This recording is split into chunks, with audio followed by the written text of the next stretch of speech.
I see you have the inducer. I'll unlock some doors so you can make it back through operations.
Travis Folsom, construction supervisor for the Exis Labs facility.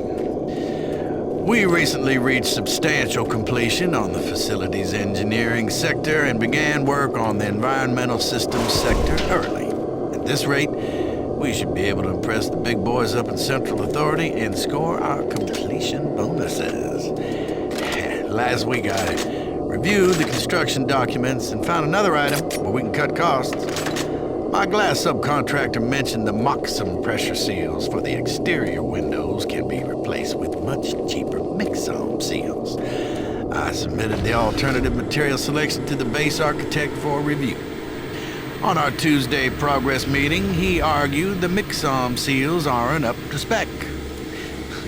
He complained that those seals are inferior and could cause air leaks or glass blowout. What the hell does he know? Pencil neck draftsman thinks he's designing a fancy hotel.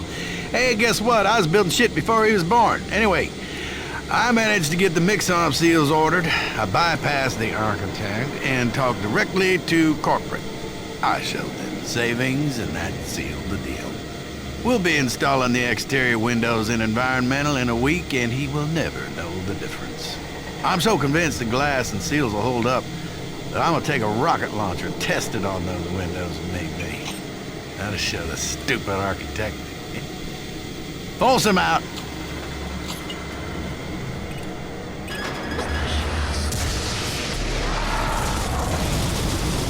Environmental breach detected. Please activate emergency shutters.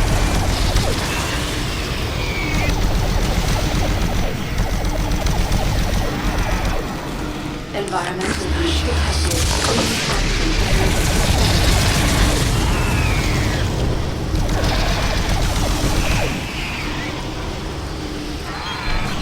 Environmental breach detected. Please activate emergency shutters. Environmental breach contained.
I hope this thing is working.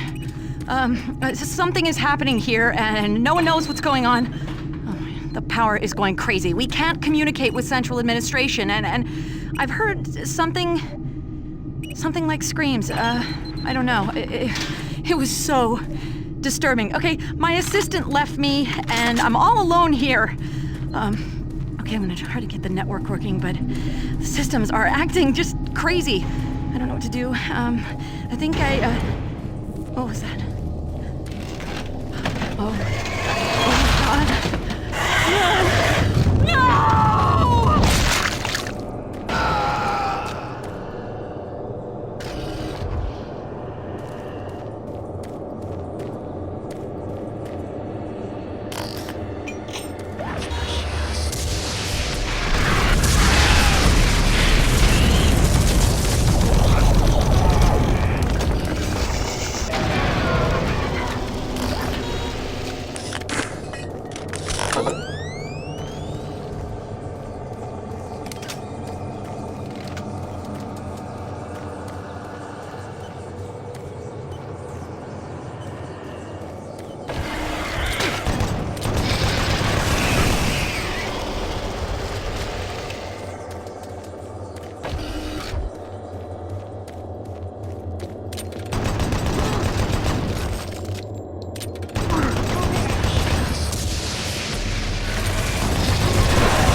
Excellent.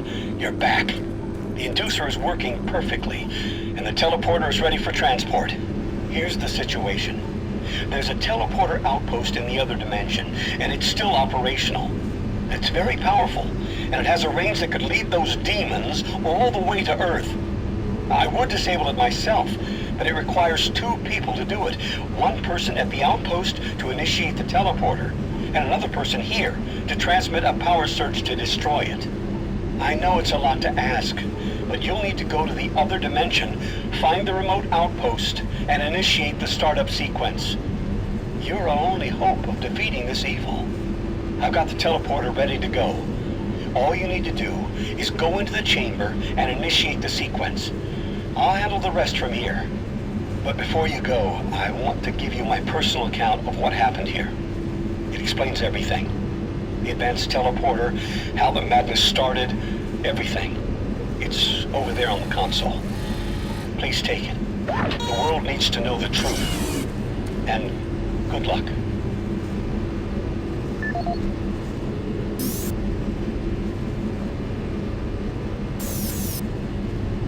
My name is Dr. Richard Myers, and I'm a research specialist stationed in Exis Labs. I don't know who will be hearing this, but I wanted to alert someone of the disaster at Mars City. What has been unleashed across this base is an unimaginable evil, and we only have a slight chance of stopping it. The research I participated in was the next step in teleportation. To give context to my research, back in 2115, UAC researchers discovered an ancient Martian civilization. At the Urbis dig site, they found a Martian teleportation device. It was non-functional, and all attempts to start it proved fruitless. It took many years, but the researchers managed to learn enough from the device and other wall carvings to reverse engineer it. The first prototype teleporter, codenamed Project Mercury, was built in Delta Labs and became operational in 2139. This teleporter was only capable of short distance travel and limited quantities of matter transference. It could only teleport a single test subject, small animals and chimps usually, across a room. Once testing intensified and technical data increased, we were able to fabricate more powerful teleporters. In Delta Labs Sector 3, Project Gemini managed to increase teleportation across greater distances. In addition to the increased range, we found we could begin transporting human-sized subjects. It was during this stage we began to see the effects of opening up these portals to that strange dimension. Our scientific curiosity overruled the obvious warnings, and under Dr. Malcolm Betruger's direction, we continued experimenting. On Project Apollo, the engineers developed a room-sized teleporter in Delta Lab Sector 4. It was capable of teleporting a small-sized team to destinations on this new dimensional plane. The expedition teams began exploring and setting up small research outposts. We could only teleport small equipment with the Delta 4 teleporter, and this condition frustrated Dr. Betruger. Soon after the success of Project Apollo, plans were drawn and work executed on a new facility, Exis Labs. At Exis Labs, the goal was to create a large teleporter, similar in scale to the one at Urbis. It would be powerful enough to transport large equipment, even dropships, and eventually shorten interstellar travel. Betruger was so impatient on seeing results from this research, he had the engineers start work on the teleporter once the facility reached 75% completion. We had expedition teams set up a teleporter outpost in the other dimension to link up with Exis. It was at this time I began investigating the strange stories I heard over at Delta Labs. I managed to hack undetected into Betruger's personal logs. What I found scared me to the core. Betruger became obsessed with the findings of this new dimension. He started to push experiments regardless of the human cost. His log entries into the occult and how to harness evil powers were truly frightening. The more recent logs detailed how demons, yes, demons, contacted him through his dreams, offering him unimaginable powers. But they demanded he find a way to help them reclaim Earth. It was then I realized that this other dimension was hell itself. By the time I realized his plan, Betruger had started the invasion. Since the Exis teleporter hadn't reached sufficient functionality, I assumed Betruger decided to launch the demon invasion on Mars without it. However, the Hell Outpost teleporter is operationally ready, and it's only a matter of time before Betruger decides to use it. I'm going to try to reach Chief Engineer Rhodes in the Enpro facility to divert enough power to Exis, and with a little luck, create a big enough power surge to destroy it from here.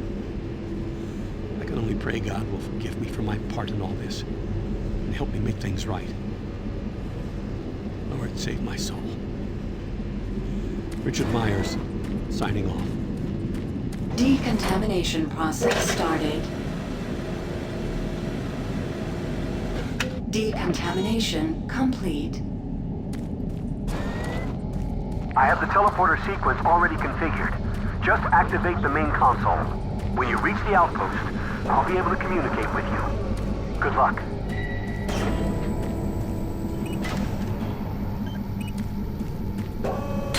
Systems activated. Teleportation will commence in T-minus 3, 2, 1.